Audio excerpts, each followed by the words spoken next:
First और very important for boards, map work. अब आते हैं मैप वर्क पर, जो बोर्ड एग्जाम्स में इजी और स्कोरिंग होता है। हम मार्क करेंगे फर्स्ट चंपारण, जो कि बिहार में है और ये मूवमेंट इंडिगो प्लांटर्स ने किया था। सेकेंड जो कि होगा खेड़ा, खेड़ा जो कि गुजरात में है और यहाँ से शुरू हुआ था पीजेंट सत्याग्रह। थर्ड है अहमदाबाद, अहमदाबाद अगेन गुजरात में है और यहाँ पर कॉटन मिल वर्कर्स का सत्याग्रह स्टार्ट हुआ। फोर्थ जानेंगे अमृतसर के जलियांवाला बाग का इंसिडेंट। फिफ्थ चौरी चौरा, जहाँ पे नॉन कॉपरेशन मूवमेंट को स्टार्ट किया गया। और लास्ट जो होगा दांडी, जो कि है गुजरात में। इन शॉर्ट हम लोग मैप में जो मार्क करने वाले हैं वो है चंपारण, खेड़ा, अमृतसर, अहमदाबाद, चौरी चौरा एंड दांडी। तो सबसे पहले हम प्लॉट करेंगे चंपारण, जो कि बिहार में है। तो चंपारण है बिहार के नॉर्थ वेस्ट में। और अब जान लेते हैं चंपारण की कहानी। तो 1916 में ऑपरेसिव प्लांटेशन सिस्टम के खिलाफ स्ट्रगल किया गया, जिसमें गांधी जी ने पीजेंट्स यानी किसानों को इंस्पायर करने के लिए बिहार से चंपारण की यात्रा करी थी। नेक्स्ट है खेड़ा, जो कि गुजरात में है। तो जान लेते हैं खेड़ा की कहानी भी। खेड़ा जो कि गुजरात के साउथ ईस्ट में है। तो गुजरात के खेड़ा डिस्ट्रिक्ट में क्रॉप फेलियर और प्लेग एपिडेमिक यानी कि महामारी की वजह से वहाँ के जो पीजेंट्स थे वो रेवेन्यू पे नहीं कर पाए और उन्होंने डिमांड करा कि उन्हें रेवेन्यू कलेक्शन में कुछ रिलैक्सेशन दी जाए। और इसी के लिए 1917 में गांधी जी ने पीजेंट्स को सपोर्ट करने के लिए एक सत्याग्रह ऑर्गेनाइज किया। इसीलिए इस सत्याग्रह का नाम दिया गया पीजेंट्स सत्याग्रह।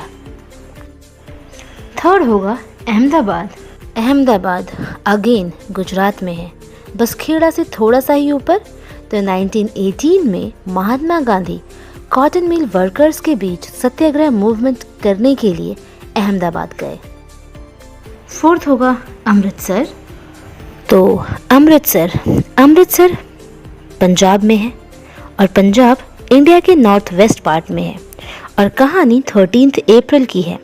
तो 13 अप्रैल को सबसे ट्रैजिक जलियांवाला बाग इंसिडेंट हुआ था। जलियांवाला बाग में एक बड़ी भीड़ जमा हुई। कुछ लोग गवर्नमेंट के अगेंस्ट प्रोटेस्ट कर रहे थे और उसी सेम टाइम पर बैसाखी मेला भी चल रहा था। और तभी जनरल डायर जलियांवाला बाग में एंटर हुए और एंट्री गेट बंद कर दिया और ओपन फायर कर दिया, जिसमें 100 से भी ज़्यादा लोग मारे गए। और इस इंसिडेंस को जलियांवाला बाग इंसिडेंस कहा गया। फोर्थ होगा चौरी चौरा, यूपी यानी उत्तर प्रदेश। चौरी चौरा ये है यूपी में, नेपाल और बिहार के बॉर्डर के पास। तो गोरखपुर के चौरी चौरा में एक बाजार में शांतिपूर्ण यानी कि पीसफुल प्रदर्शन पुलिस के साथ वॉलेंट क्लैश में बदल गया, यानी कि हिंसक झड़प में बदल गया, पता ही नहीं चला। और इस घटना से महात्मा गांधी ने नॉन कॉपरेशन मूवमेंट को बंद कर दिया और इसलिए इस मूवमेंट को calling of non cooperation movement कहा गया। और लास्ट इम्पॉर्टेंट सेंटर है इंडियन नेशनल मूवमेंट का दांडी, जो कि अगेन है गुजरात में। दांडी गुजरात के साउथ में है। ये एक कोस्टल विलेज है और ये कोस्टल लाइन पर लोकेटेड है।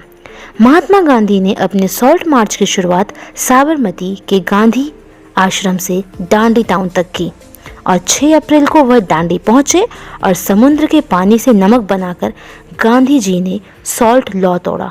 और इसी वजह से इस मूवमेंट को सिविल डिसओबीडियंस मूवमेंट भी कहा गया। अगर आपने हमारा पिछला वीडियो देखा है तो आप जानते होंगे कि हमने लॉन्ग आंसर्स, शॉर्ट आंसर्स और very short answers nationalism in chapter के कंप्लीट कर लिए हैं। आज की वीडियो में हम कवर करने वाले हैं असर्शन रीजन क्वेश्चंस और मैप वर्क, जो बोर्ड एग्जाम्स में हाई स्कोरिंग होते हैं। फर्स्ट क्वेश्चन असर्शन रीजन का है।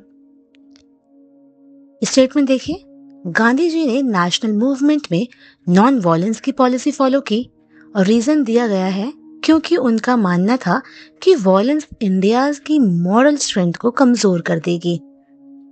यहाँ पर असर्शन भी सही है और रीजन भी सही है। और रीजन असर्शन को करेक्टली एक्सप्लेन करता है। बोर्ड एग्जाम में इसका आंसर होगा both A and R true and R is the correct explanation of A. Question number 2 देखते हैं। अगला असर्शन कहता है सिविल डिसोबीडियंस मूवमेंट एक मास मूवमेंट था। रीजन दिया गया है सोसाइटी के डिफरेंट सेक्शन के लिए, जैसे पीजेंट, वुमेन, इंडस्ट्रियलिस्ट ने पार्टिसिपेट किया। इस केस में भी असर्शन और रीजन दोनों ट्रू हैं और रीजन असर्शन को एक्सप्लेन करता है। इस तरह का आंसर बोर्ड एग्जाम में फुल मार्क्स दिलाता है। तो इस चैप्टर के long answers, short answers, very short answers हम पहले ही कंप्लीट कर चुके हैं। आज आपने कवर कर लिया है असर्शन, रीजन और मैप वर्क। अगर आप सारे वीडियोस सीक्वेंस में फॉलो कर रहे हो तो नेशनलिज्म इन इंडिया चैप्टर पूरा एग्जाम रेडी हो चुका है। आंसर्स और प्रैक्टिस के लिए चैनल पर बने रहिए एडिफिकेशन सीकर। बोर्ड 2026 के लिए पढ़ाई बिल्कुल क्लियर है।